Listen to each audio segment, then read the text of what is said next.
Hello, good afternoon, and welcome to Tuesdays with Fran. This is Fran. How's everybody doing? First Tuesday with Fran after Christmas, so I'm all happy. And today I am in the village of Lekunberri, a small little village in Navarra. When I say small little village, I'm talking there's 1,200 inhabitants in this small village. So really a super small village full of little history and amazing houses. Hola Maite, hola James, how are you doing? Good afternoon. Susie, muy buenas tardes. How is everybody doing? So let's start with the village of Lekunberri, if the camera wants to turn around. So what's the deal? Well, first of all, sorry for the wind. It's super windy today in here. I have a dead mouse or dead cat or whatever you call it.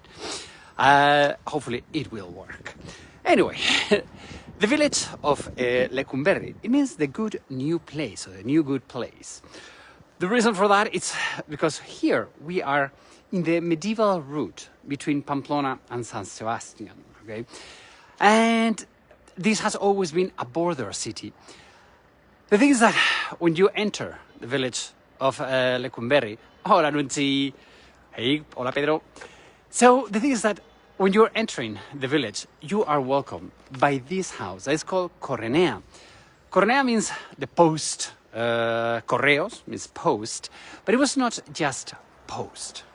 Like mails and things like that. This house played a very important role in this village.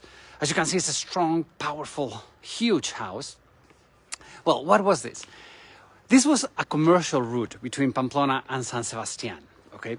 And this house was the house where you would have to pay the taxes in order to get inside of the village and continue on this, let's say, safe road, okay? So we have to go back to the 12th century, to the 1100s, okay? So that was when all of this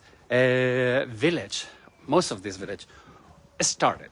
The thing is that it's called the good new place, Lekunberri, because as you can imagine, everybody wanted to control this little village. So there was always wars, there were always destruction, and all the houses came up and down and up and down. Okay, so that is why this town is called the new good place, because there were many battles, because here it's on the way to the kingdom of Castile, Guipúzcoa, which is the Basque country, so a lot of wars.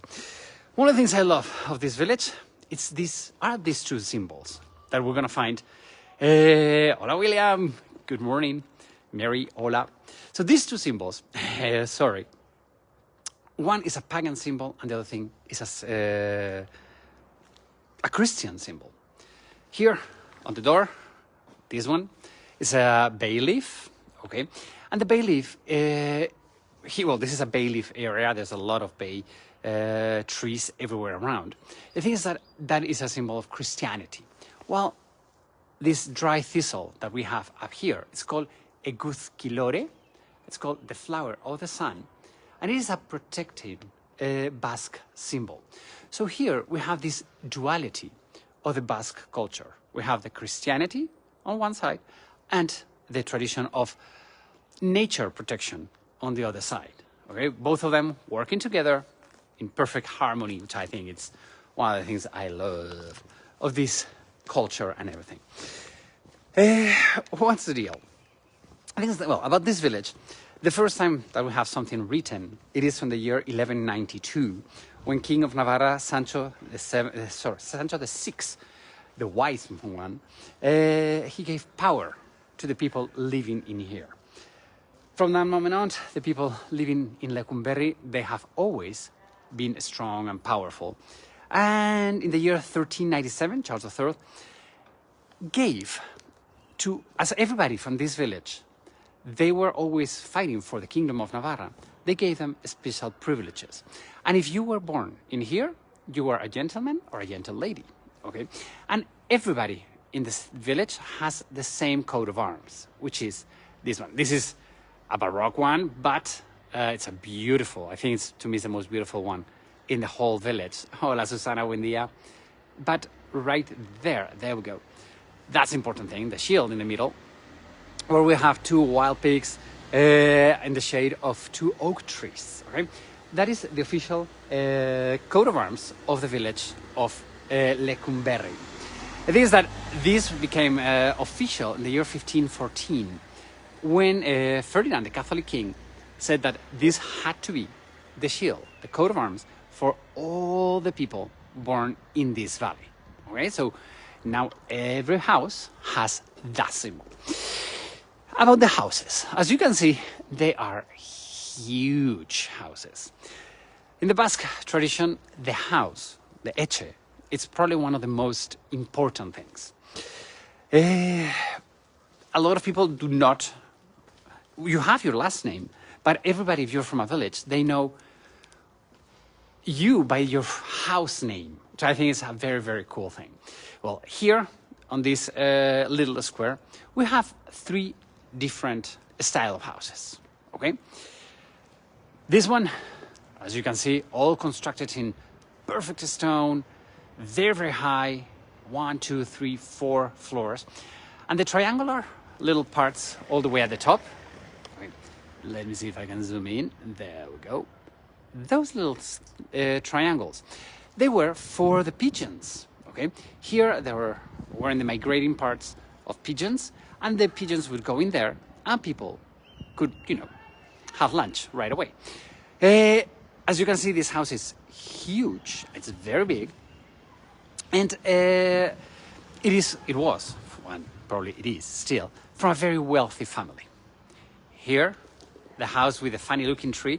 Today, it is the culture house. That's why we have this tree painted in multicolors that I love.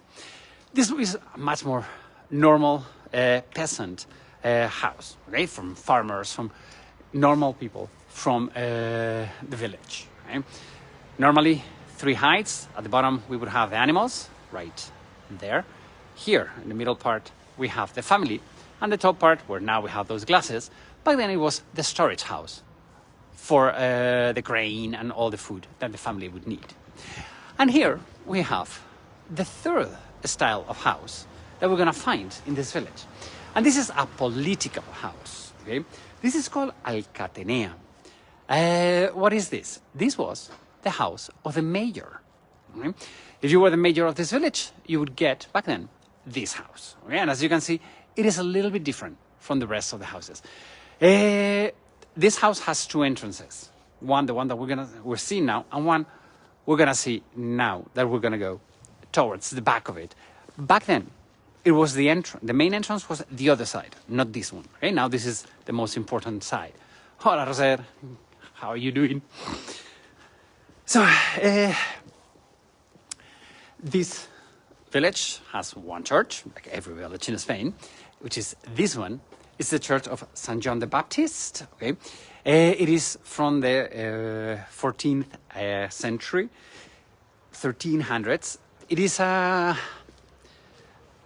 proto-Gothic, not to say a late, hola Julian, a late Romanesque, but it's very simple, it's very beautiful, very humble.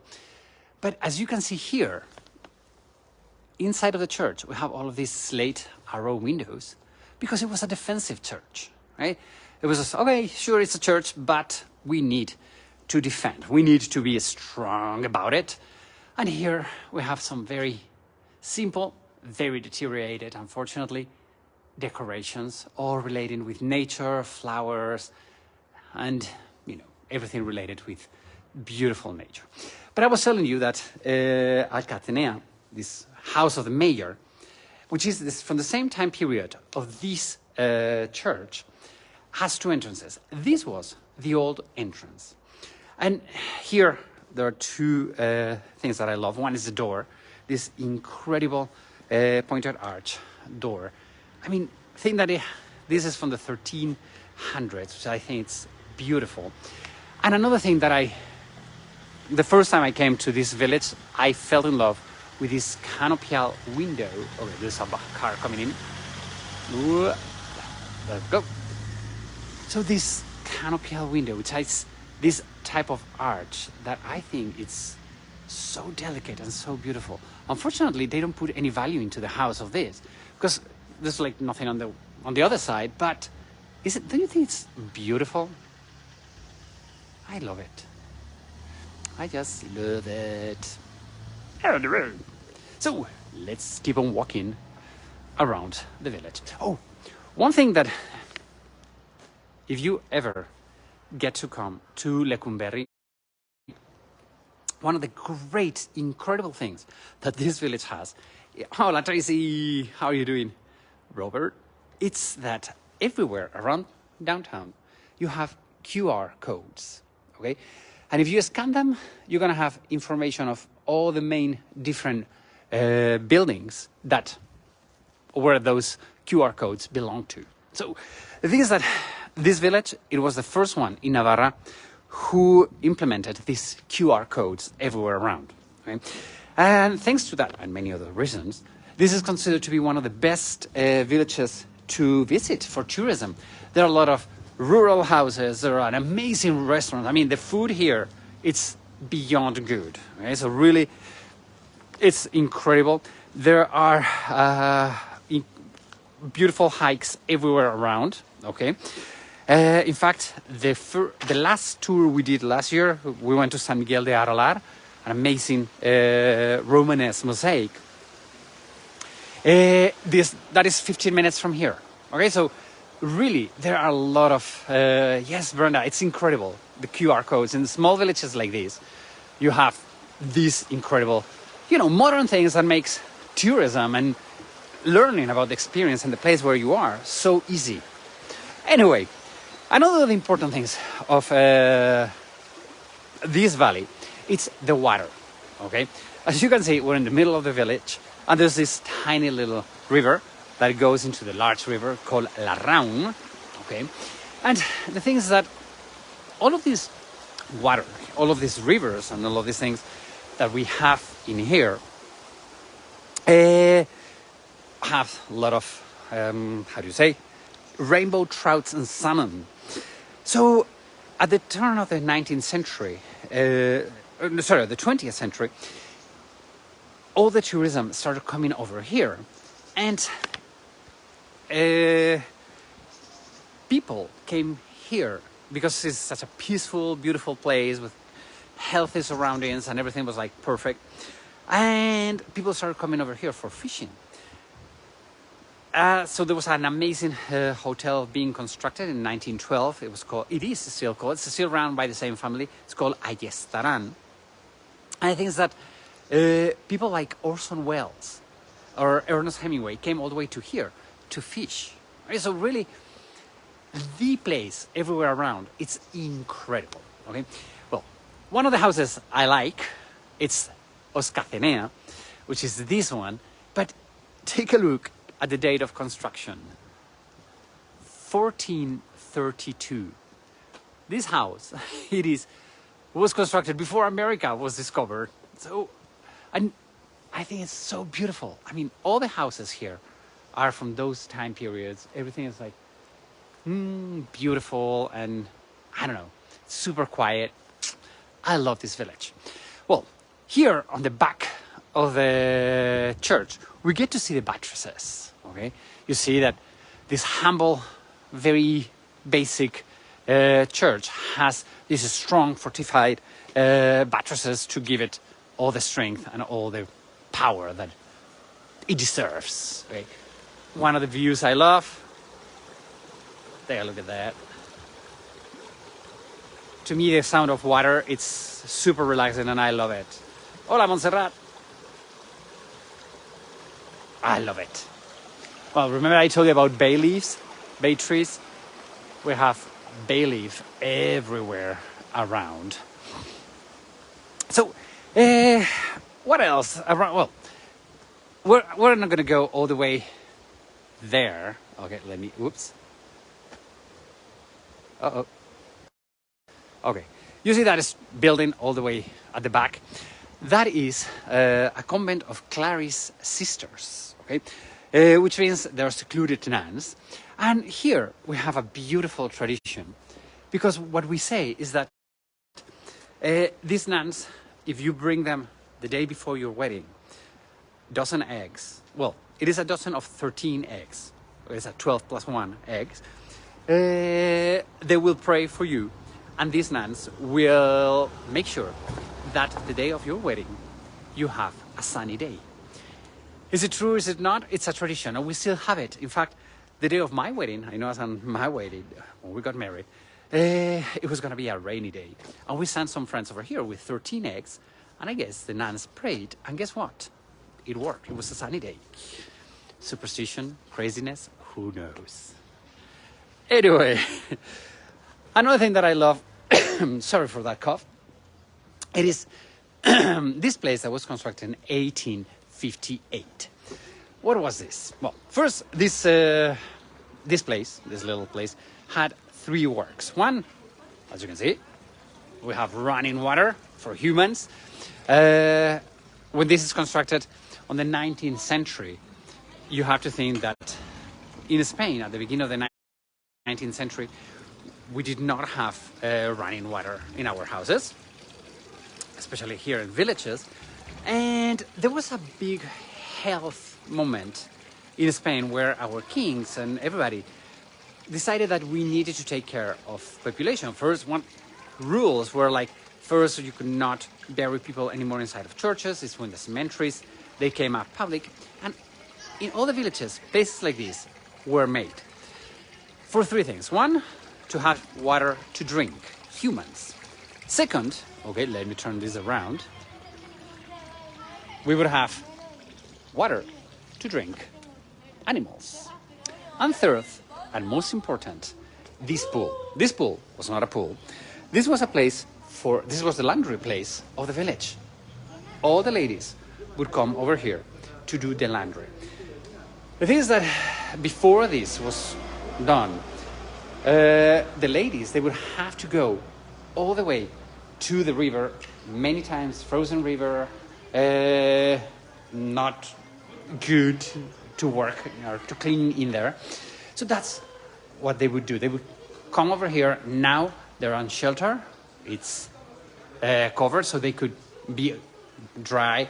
And there was always a supply of water, always the same quantity of water. That made an improvement in female life on the 1800s. Okay, so really, it was a big thing. You have to think that laundry, it would take almost 2 days to do the laundry of a house. Okay, first they would come over here, wet everything, get everything humid, then take them back home with some ashes, liquefy the ashes, put it through the ashes. That will make all the white linen very bright and very white. And then they would come over here again and wash them and then sun dry them. So it would take 2 days to do all of that back and forth. Okay, so here is where everybody would come and all the ladies would come and be here doing the laundry, which was a very important and an amazing improvement for women on the 1800s. I know it's like today is like for us it's nothing, but back then it was an amazing thing. So, my friends, I think that's pretty much all. I have my notes like I always do. Let me say. Oh no, one more thing. If you come over here, there's yet one more thing that unfortunately I cannot show you. You will have to come over here. We have some amazing caves, okay? They're called Mendukilo. And these caves we have stalactites and stalagmites. It's beautiful. So if you get to come over here, that's one of the touristic attractions that you can enjoy in the village of Lekunberri. So my friends, thank you so much for joining in today. You all know that all these guided tours are tip supported. If you would like to leave us a tip, it's super thankful. Thank you very much. If you cannot leave us a tip, also another way you can help us is by sharing this video. So if you can share it, that would be amazing. And what else? I shall see you on Sunday doing a Sunday cooking class with Ainhoa. Have a wonderful, wonderful week, everybody. And bye-bye.